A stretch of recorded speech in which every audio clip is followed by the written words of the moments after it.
नमस्कार, स्वागत है आप सभी का हमारे YouTube चैनल पे। आज के वीडियो में हम लोग सीखेंगे कि जो हम लोग स्मार्ट बोर्ड रिपेयर करते हैं, चाहे किसी भी ब्रांड का हो, एमआई, रियलमी, वन प्लस या जो भी ब्रांड का आपके पास बोर्ड आता है, जैसे ये हमारे पास एमआई का बोर्ड है। और आजकल क्या है कि नॉर्मल बोर्ड का तो लगभग टीवी आना बंद हो गया, सारा स्मार्ट टीवी ही होता है। और इन टीवी में क्या होता है, डेड या स्टैंड बाई का प्रॉब्लम बहुत कॉमन बात होता है। और इस केस में बहुत सारे टेक्नीशियन क्या करते हैं कि पूरा बोर्ड ही बदल देते हैं। अगर हम लोग इसमें थोड़ा-सा दिमाग लगाएँ तो इसका फॉल्ट डायग्नोस किया जा सकता है और रिपेयर भी किया जा सकता है। तो जनरली हम लोग क्या करते हैं, ज़्यादातर टेक्नीशियन भाई क्या करते हैं कि जब बोर्ड हमारे पास डेड या स्टैंड बाई में आता है तो शॉर्टिंग वगैरह देख लेते हैं, सप्लाई वगैरह देख लेते हैं।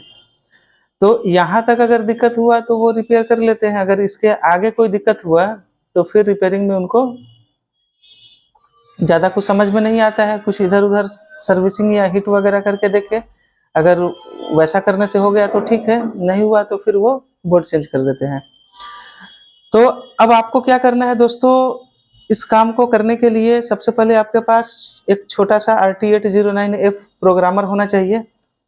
और वो करना कैसे है वो बताते हैं। तो इसके लिए एक VGA केबल को मॉडिफाई करके आपको बनाना होता है।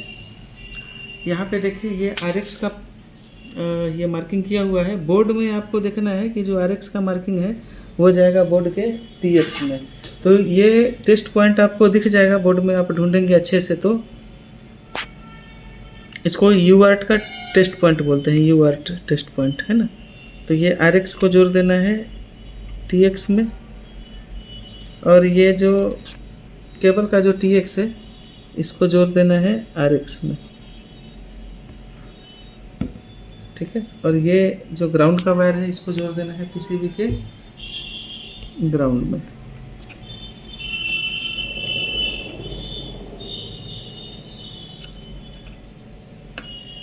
ठीक है।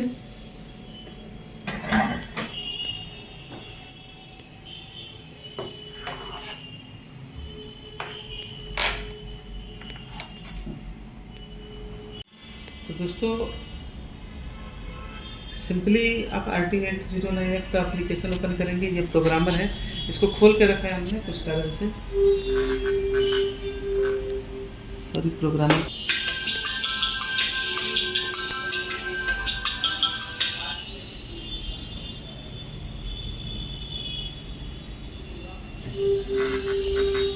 ठीक है, ये ओपन हो गया। अब आपको क्लिक कहाँ करना है, सीरियल प्रिंट पे, ठीक है। पहले से पावर नहीं देके रखना है, पहले सीरियल प्रिंट पे क्लिक करेंगे, उसके बाद फिर पावर देंगे।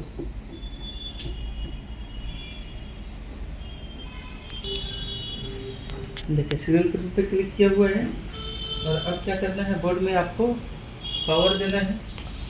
स्क्रीन पे नजर रखेंगे, देखिए बोर्ड में जैसे ही पावर दिया एक लॉग बनना शुरू हो गया यहाँ पे, ठीक है। ये लॉग बनना बहुत ज़रूरी है। अगर ये लॉग नहीं बन रहा है तो इसका मतलब हम लोग ये मान के चल सकते हैं, क्योंकि बेसिक टेस्टिंग तो आप लोगों ने कर ही रखा है पहले से, लॉग नहीं बन रहा है तो इसका मतलब ये है कि या तो प्रोसेसर रिस्पॉन्स नहीं कर रहा है या eMMC के अंदर फाइल का दिक्कत है, खासतौर पे बूट फाइल का दिक्कत है। कई बार क्या होता है ना कि टीवी का बनावट इस तरह से रहता है कि उसके कैबिनेट के पीछे वो चूहा वगैरह जमा हो जाते हैं, है ना। तो वो पेशाब वगैरह करके क्या करते हैं कि ये बोर्ड को गंदा कर देते हैं, और ये eMMC के अंदर वो गंदगी चला जाता है और eMMC सड़ जाता है। तो उस केस में भी क्या होगा कि आपको यहाँ पे कोई लॉग नहीं दिखेगा, तो eMMC भी सड़ा हुआ हो सकता है। ये बहुत कॉमन बीमारी है आज के बोर्डों में। तो उस केस में क्या करते हैं, निकाल के रिवॉल्व करके बढ़िया से उसको लगाते हैं। कई बार क्या होता है कि सड़ने के कारण प्रोग्राम भी डैमेज हो जाता है। तो अगर लॉग नहीं आ रहा है तो हम लोग क्या करते हैं, eMMC को प्रोग्राम करके लगाते हैं। सही टेस्टेड फाइल होना चाहिए, UEFI बॉक्स का भी होना ज़रूरी है, क्योंकि आपका जो काम का जो स्थिति है वो ऐसा है कि सारा स्मार्ट बोर्ड पे ही आपको काम करना होता है। नॉर्मल बोर्ड का तो काम लगभग न के बराबर है, रूरल एरिया में बचा हुआ है बस। तो eMMC प्रोग्राम करने के बाद ये लॉग बन जाना चाहिए। अगर इसके बाद भी ये लॉग नहीं बन रहा है तो निश्चित रूप से ये बीमारी का है, हमारा प्रोसेसर का है। और एक बात कि जब यहाँ पे लॉग बनता है तो इस लॉग के अंदर आपको BIST 0 या DQS शब्द ढूंढना पड़ता है यहाँ पे, ठीक है। तो उसके आगे भी देखना है, अगर वहाँ पे ब्लैंक है या एरर फेलियर आ रहा है तो आप ये मान के चल सकते हैं कि इसमें दिखा सकते हैं इसमें रैम का प्रॉब्लम है। तब जाके क्या होता है कि सही डायग्नोस होता है और हम लोग सही तरीके से रिपेयर कर पाते हैं। तो आई होप आपको ये जानकारी काम की लगी होगी। मिलते हैं नेक्स्ट वीडियो में किसी नए टॉपिक के साथ।